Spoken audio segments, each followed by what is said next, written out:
Hello, welcome to Jibrin Angle on Woleka TV. My name is Jibrin, and this is my angle.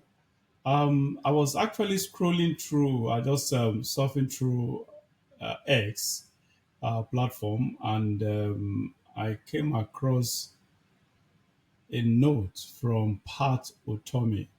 Again, once, first, Pat Otomi, I'm not a follower of him. I don't so much. I don't so much. I don't know. I'm neither here or here nor there with him. But like I said, I'm not a follower of him. But I actually came across something he wrote that got actually caught my interest. Let me share. Let's share that. Let's read that together. It's on Twitter. It's not that long, and have my take on it after we are done reading it. It has to do with Nigeria. Again, anything that has to do with Nigeria, I'm all for it. I'm all for it and on all in it. A sort of so because this platform actually is primarily the basic or the rudiment of this platform is it that has to do with patriotism. Actually, focus on Nigeria, and that is it. Focus on the bad leadership, the corrupt leadership of Nigeria. Focus on the reason why Nigeria is where it is today, and why we need to actually there need to be why there is the need to be a drastic change, a drastic turnaround. So, overall, in summary, the purpose of this platform is actually for a better Nigeria. This is a primary goal of this platform to better Nigeria. So, this is a way of contributing our own quota to the building of Nigeria. So, that is it. It may not be that much, but at the same time, it is much. This is I think, in my own opinion, within my powers, actually, this is just our own way of saying, okay, we are Nigerians, we love Nigeria, and we need Nigeria to grow.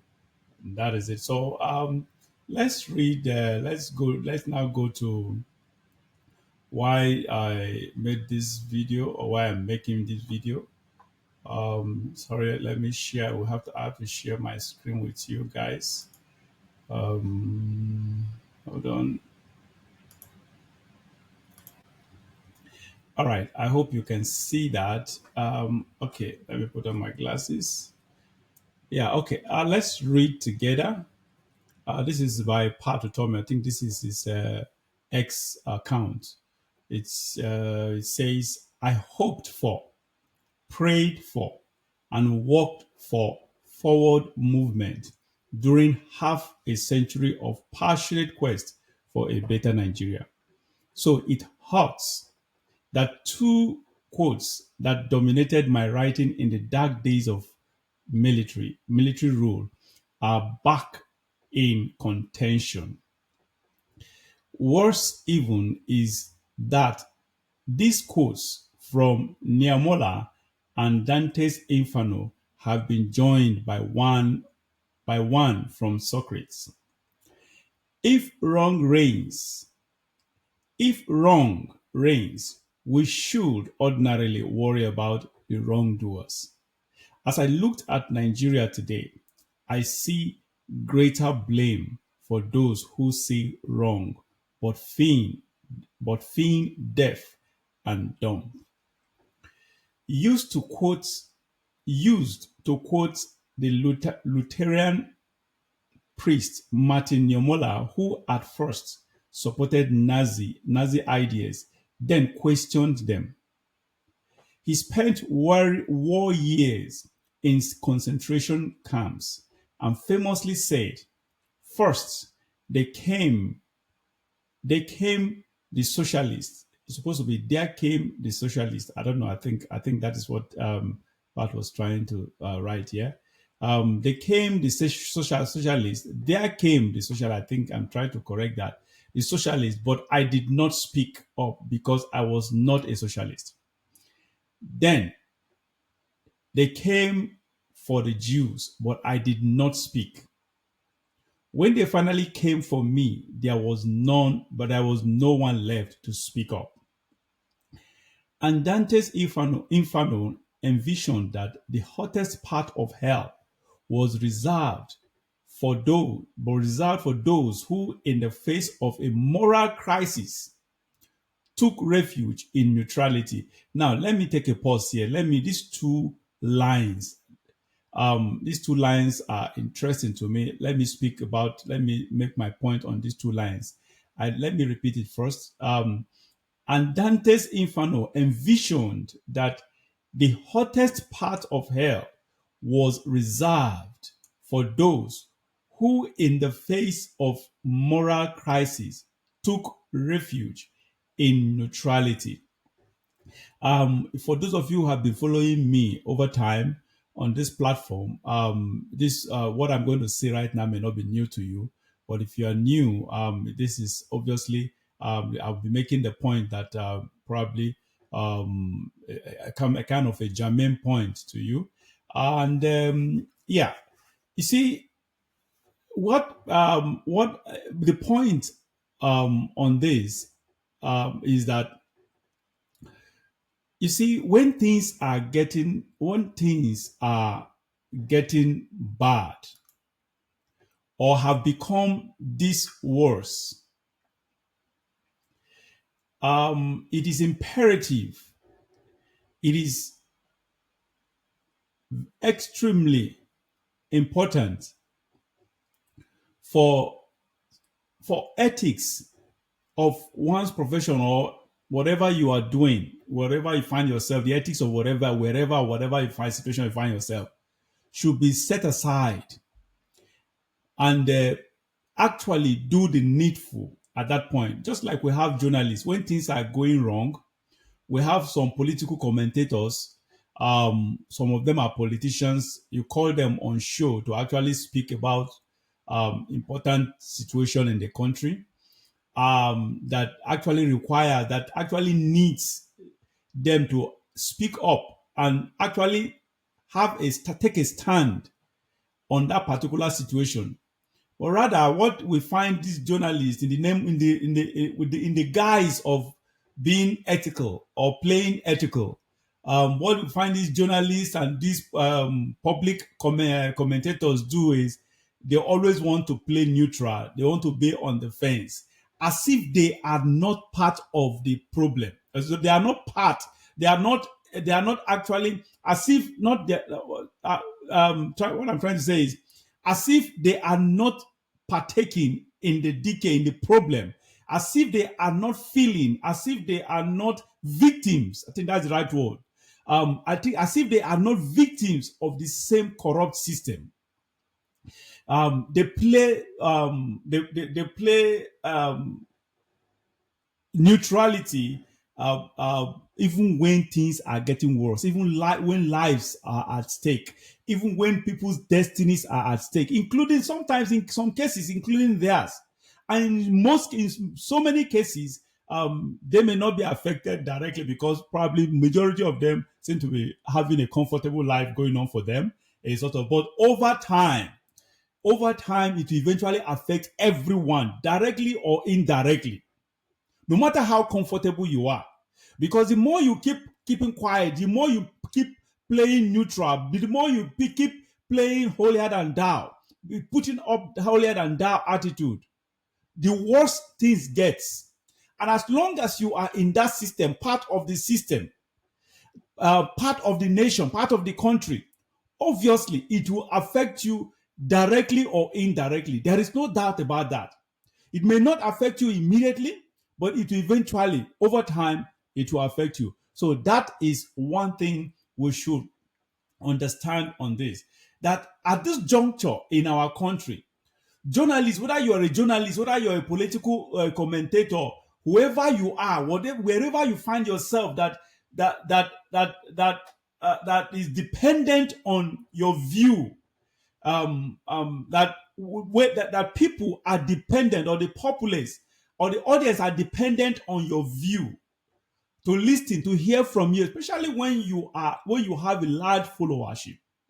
It's important for you to actually take a stand, suspend whatever ethics for the purpose of morality, for the sake of humanity, for the sake of progress. Suspend. I expect you to suspend your whatever ethics you have, as long as your ethic will not protect lives, your ethic will not add value to the system. um, Honestly, I rather you just put it aside and be realistic, be blunt, be frank, criticize when you have to criticize. Don't go, don't be diplomatic when you ought to, because the Bible says there is a time and season for everything. There is a time to be diplomatic, that when you that require you to be okay for peace, for peace to reign. You need to be diplomatic, but there is also a time to be frank, to be raw, to say it the way it is, because when things have gotten extremely bad and almost irredeemable, at that juncture diplomacy may no longer work, and that is when you ought to take a stand and criticize what you're supposed to criticize whomsoever you're supposed to criticize, and that is just it. And say the right thing, the needful, at the right time. So this is my take on these two lines. Let's continue. I'll come back to take the other stuff. Yes. And now we are reminded of Socrates' fear for the fall of democracy, that it must fail because it will try to tailor to everyone.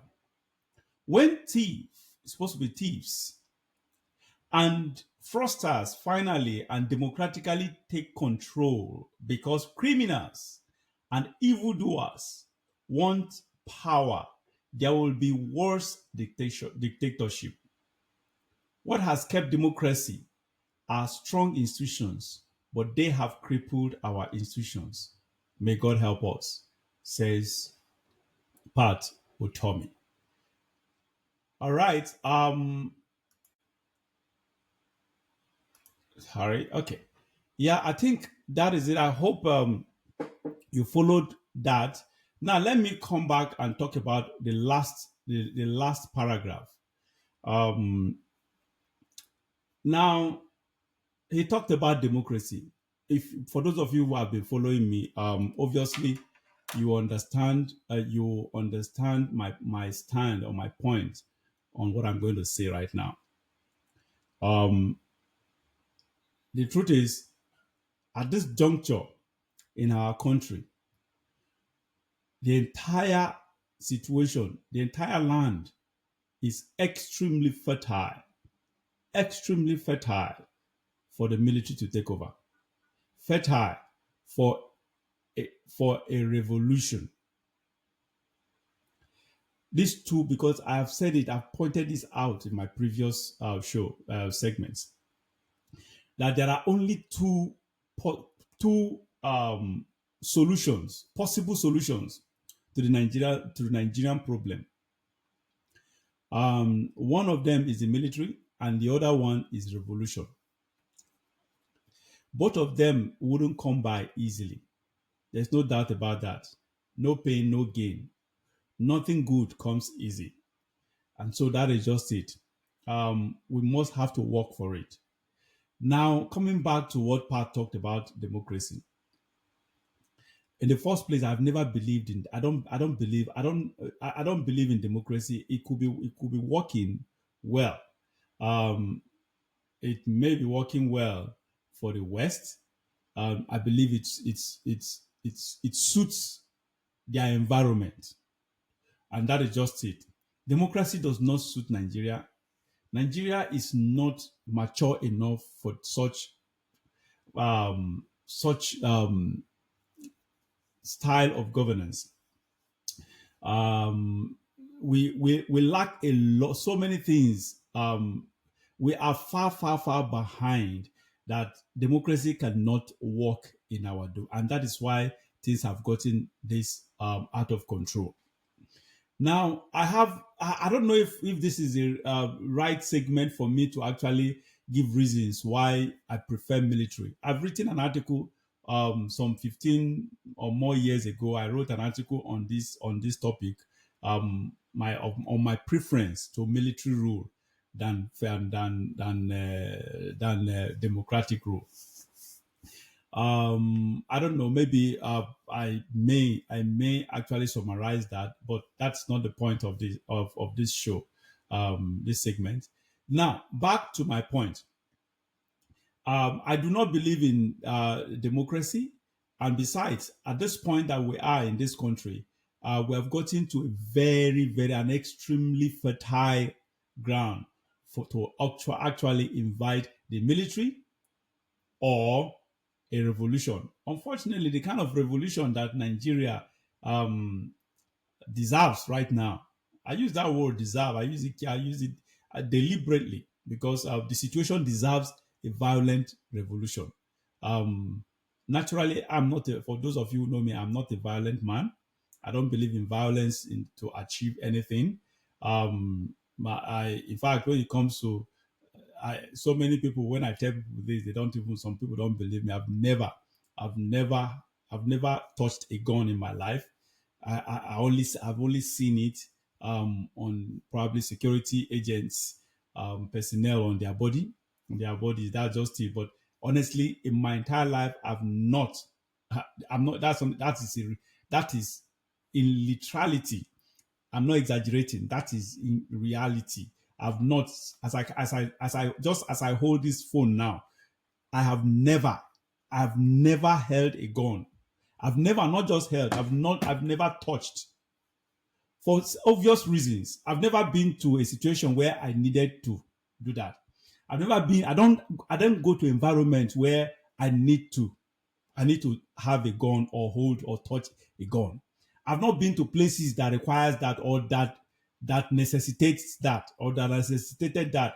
I don't go there. I don't go to places or anything or whatever. I've not lived in an environment that will require me to actually own one or even have access to any to one. A sort of so overall, I am not a violent kind of person, but I am a pragmatist. I am someone who believes in necessity. That necessity is the mother of invention, and I'm someone who believes in sacrifice. That I'm someone who believes in solving problems, profiling solution to problems, and that is how this issue of the military, these two options came to mind. So it's either military or violent revolution. Violent revolution because Nigeria, or in other climes, other civilized climes, a peaceful revolution can work perfectly well because the government listens to people when they protest. The governments are civil enough to listen to their voters because they actually allow the votes to count. Their votes actually counts, and so they believe if they don't do that, if they don't listen to them, people will vote them out. But in Nigeria, the reverse is the case. Our votes don't count. They don't listen to us because they know that our votes don't count. What counts is their money, how rich you are, and what class do you belong to. And that is what counts. So they don't listen to us, they don't hear us. So the only language they hear is the language of force. And that is why only violent revolution can really work. And the kind of violent that can work is the revolution that can actually target the elite, the top class, the political class. That is the kind of revolution that I would prefer. Even though revolution, most times it actually starts and does not end the way it was expected to. But who cares as long as it solves problem. Anything, there's no pain, no gain. So the truth is, these are the only two ways, and Nigeria is overripe for it. We all know what Tinubu. Look, Tinubu has been on for the past 15 months of his leadership. His stolen presidency He's been going on spending spree. He's been going on fleecing Nigeria, transferring Nigeria's wealth to his personal wealth. Excuse me, to his personal wealth, amassing wealth to himself, for himself and his family. A sort of so it's been buying buying jets, presidential jets, building vice president's house, awarding world contracts that doesn't matter, doesn't add value to the country, doing all sorts of things. A sort of so spending money unnecessarily. A sort of so over things that are not priorities to us, that does not add value to our economy, and to the extent that the even foreign economies, foreign companies are leaving Nigeria in droves. Their companies are folding up and they're leaving Nigeria in droves. So this, it can never be more fertile. When the military took over during Shagari time, this is it.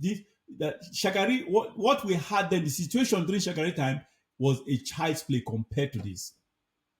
Was a drop in comparison to a drop of water in an ocean. That is what it was. Yet the military took over. What is the military waiting for? What the hell are they waiting for? Look, I know the military the top echelon of the military, they are all corrupt. They already been bought. They've taken care of them, and the political class, they are all in line and in tune with the political class. Obviously, I am not expecting anything good from them because they are as corrupt as the political class.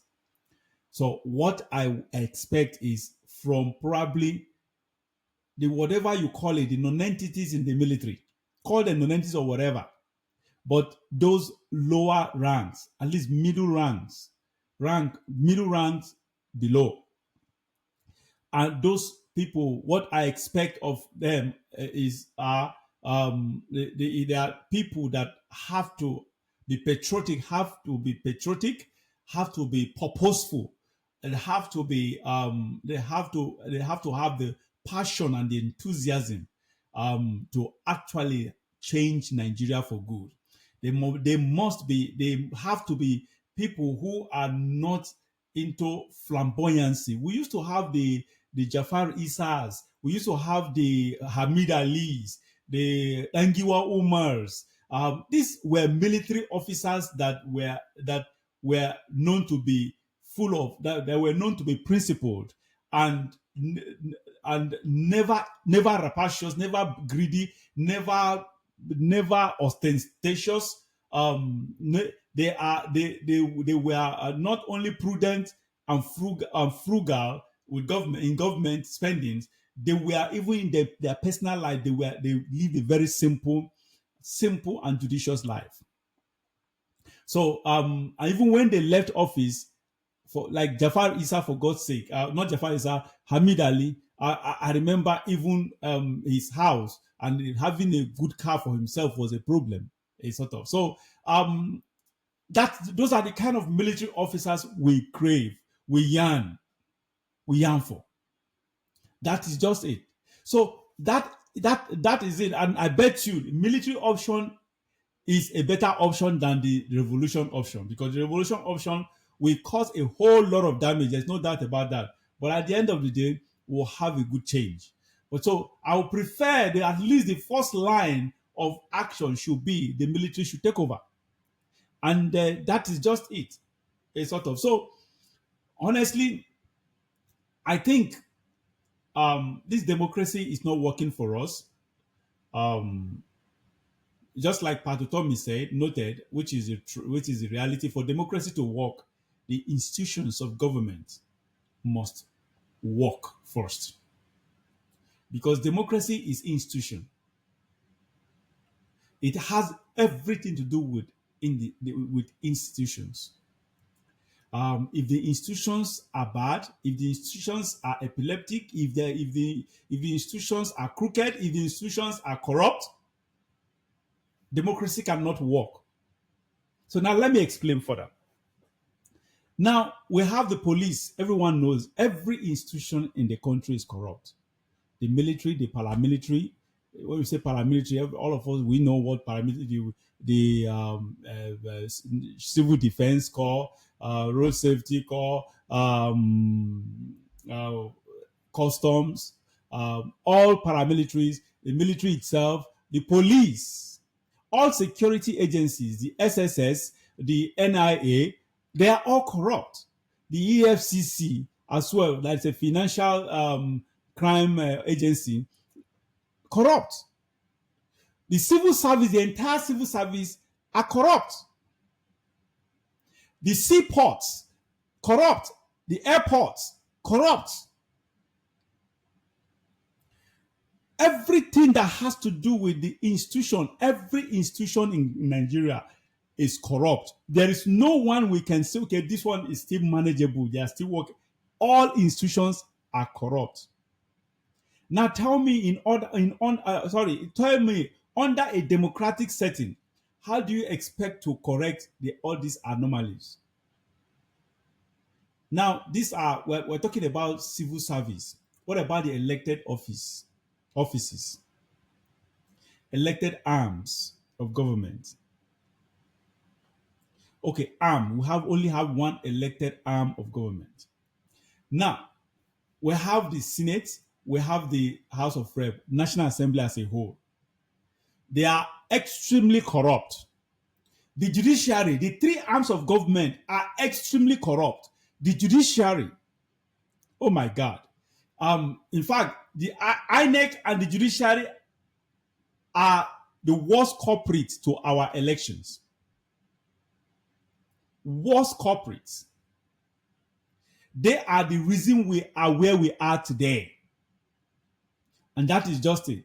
So these institutions are corrupt. The federal government is corrupt. The ministers, everyone is corrupt. So can someone tell me how this can actually work under a democratic setting? Let's even assume we have a perfect president, that Tinubu, a criminal, is not a president, that we have a perfect president, someone who is really, really out to be patriotic, to do the right thing. Let's use that word, even though it doesn't exist on this, in any human being on earth.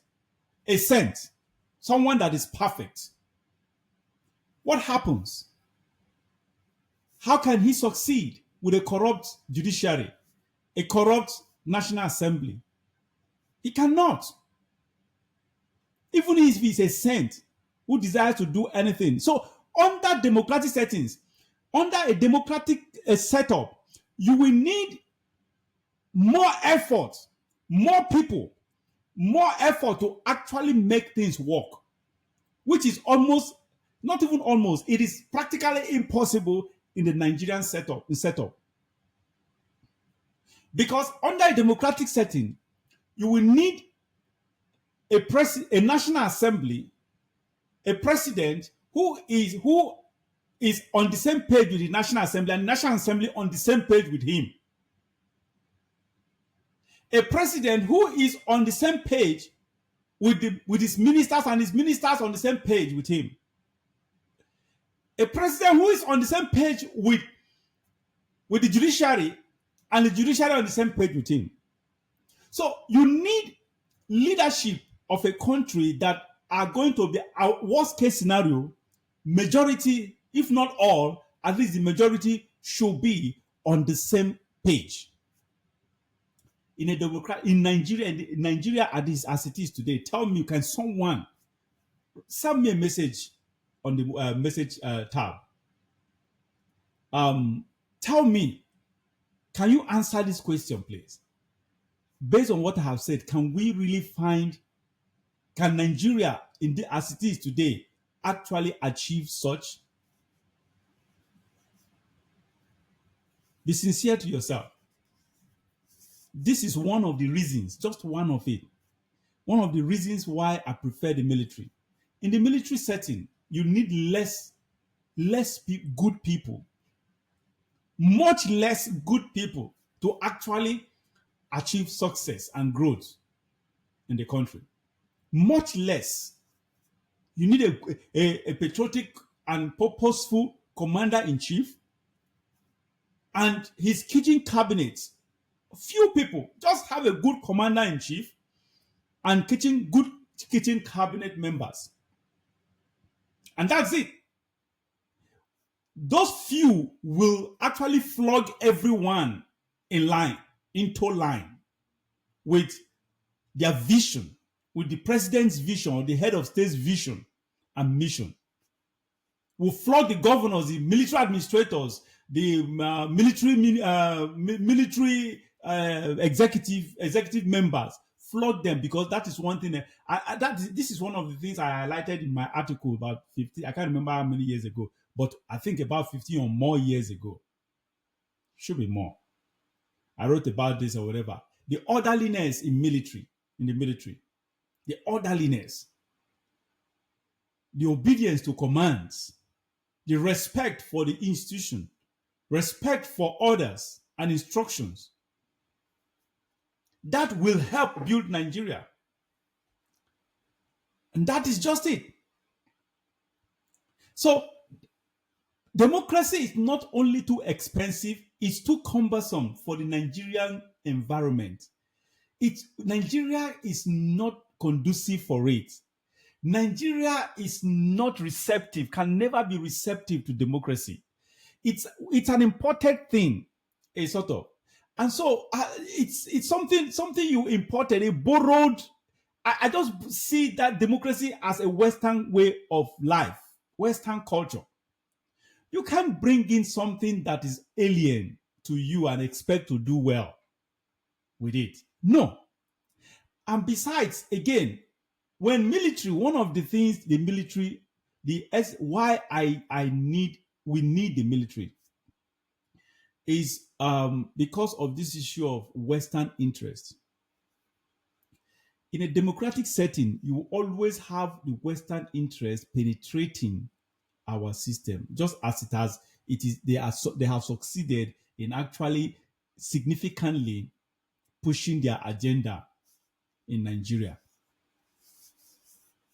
So a military head of state can actually do exactly what Abacha did in his time, when he actually sidelined the entire West and looked inward and chose to build Nigeria from the inside with what we have. We have enough, much more than enough, to actually build Nigeria up without looking out. At least to lay a solid foundation and build it to a reasonable level, then maybe later begin to look out. But the rudiment, the principles of growth, we have what it takes to actually establish those principles of growth on our own. And that's exactly what Abacha tried to do. And the West actually took him out because Abacha was against their interest and he was relatively doing well, other than the looting of the treasury that Abacha did, massive looting, which I am totally against. I abhor, and I abhorred then, and I still abhor. However, he performed better than Babangida. And that is just it. Abacha meant well for Nigeria, to be fair to him. He meant well for Nigeria. And that is just it. And that was why the West, any leader that means well for Nigeria, the West will take him out, him or her, not necessarily killing the person, but they will sponsor campaigns to actually oust the person out. And that is just it. So the truth is, honestly, Nigeria is overripe, overdue. We need it. It's a necessity. It's a need right now. In caps, need. NEED in caps. It's a grave need. A need that, if not taken care of, we may never have a country called Nigeria again. Because the truth is, whatever the West is doing, they are not doing anything in Nigeria in our own interest. they are doing it solely in their own interests. It is in the West interest for Nigeria to be in chaos. It is the West interest for Nigeria's economy to actually be where it is, not even where to even get worse than where it is right now. It is in the Western it is the West it is in the Western interest for the insecurity to persist in Nigeria. It is in the Western interest for manufacturers, manufacturing companies, and multinationals to pull out of Nigeria. It is in the Western interest for agriculture not to succeed in the North. It is in the Western interest, in a nutshell, for Nigeria to remain epileptic in all ramifications. In all ramifications.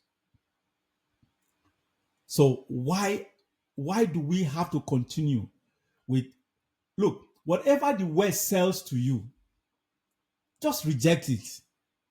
I've told you how the West operates. The West operates on